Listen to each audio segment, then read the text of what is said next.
Now to the Trump presidency, which today again dominated by talk of the Russia investigation. And there are reports tonight that the CIA director has also been interviewed by the Office of the Special Counsel, and that they also want to interview Steve Bannon, the former chief White House strategist. CBS 4's Mola Lenghi live tonight in Washington with more on the investigation and when President Trump could actually be facing some questions of his own. Hi, Mola.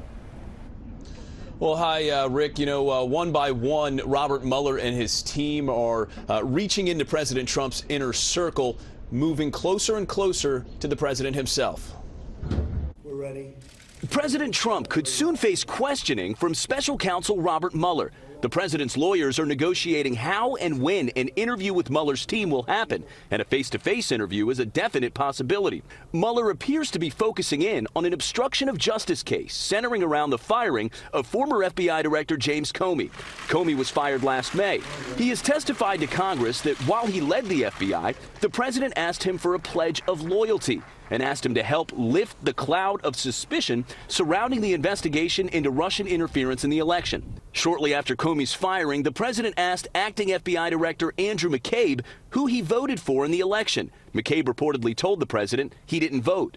Jeff Sessions is the highest-ranking official to be interviewed in the Mueller investigation. But President Trump says he is not worried about what his attorney general had to say. I'm not at all concerned. Thank you all very much. Sessions recused himself from the Russia investigation after it was revealed he misled Congress about his own contacts with Russia's ambassador.